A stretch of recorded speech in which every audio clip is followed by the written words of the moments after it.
Hamas का chief था इस्माइल हानिया। 2017 में हमास चीफ ये बना, 2013 में हमास का ये डिप्टी चीफ था और 2017 में चीफ बना। इससे पहले 2006 की बात की जाए तो हमास का ये सुप्रीम कमांडर था। 2011 में लादेन को मारने का इसने विरोध भी किया था खुले तौर पर। गाजा इस्लामिक यूनिवर्सिटी से ये ग्रेजुएट है। कॉलेज के बाद 1987 में हमास से ये जुड़ा। इस्लामिक यूनिवर्सिटी का डीन भी ये रहा है।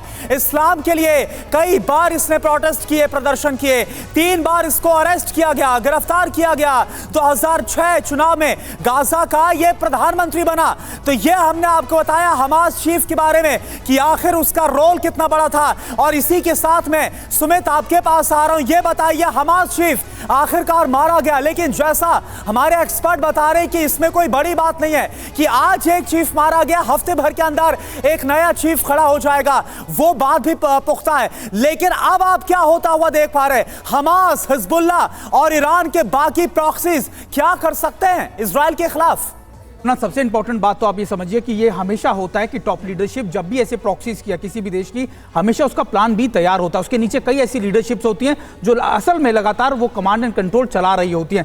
चीफ एक चेहरा होता है, चीफ एक लगातार वो चेहरा होता है जो निगोशिएशंस के अंदर बातचीत करता है। और सबसे इंपॉर्टेंट बात यह भी है कि अभी ऐसा नहीं है कि सिर्फ इस्माइल हानिया के मारे जाने के बाद हमास पूरी तरीके से टूट जाएगा या बिखर जाएगा। उसके ऑपरेशन स्लो डाउन हो सकते हैं, उसके ऑपरेशन लगातार डिस्ट्रैक्ट हो सकते हैं। बातचीत करने के लिए कौन सा चेहरा सामने आएगा, उसकी पॉपुलैरिटी पे सवाल हो सकते हैं। यह भी सवाल हो सकता है कि कहीं हमास में फिक्शन ना हो जाए, कई लीडरशिप लगातार अपने दावे न करने लगे। तो निश्चित तौर पर ये सारे सवाल होंगे, लेकिन ये जरूर है हमास खत्म नहीं होगा, हमास लंबे समय तक चलेगा। लेकिन टॉप लीडरशिप को टारगेट करके इजराइल ने यह बड़ा मैसेज दे दिया दुनिया भर को कि दुनिया के किसी भी कोने में आप रहे, दुनिया के किसी भी सिक्योर जगह पे आप रहे, हम आपको उसका आपके इलाके में टारगेट कर सकते हैं। सुमित, ये मैसेज तो लाउड एंड क्लियर है, और न सिर्फ ईरान को या फिर हमास को बल्कि हर वो मुल्क जो इजराइल को इस धरती से मिटाना चाहता है। राजपुरोहित सर, एक चीज जो बार बार कही, मैं जरा इसको आपके दृष्टि से समझना चाहूंगा। जो प्रॉक्सी वॉर की बात कही जा रही है, अरे ईरान के लिए प्रॉक्सी वॉर है, लेकिन इजराइल के लिए तो ये वॉर है।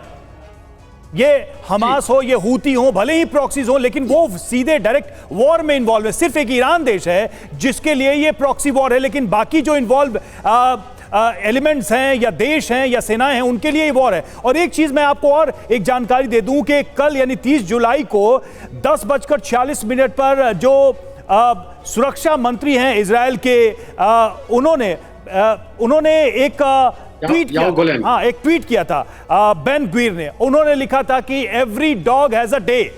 ये घटना हुई है हमारे सामने, लेकिन सुरक्षा मंत्री बेन ग्वीर ने कहा every dog has a day. क्या ये सारे इशारे चल रहे थे पहले से? जी, एक तो मैं दर्शकों को ये बताना चाहूंगा कि जब प्रॉक्सी वॉर की बात करते हैं तो प्रॉक्सी वॉर किसी भी एक स्टेट का नॉन स्टेट एक्टर्स के बीच में क्लैंडस्टाइन वॉर है।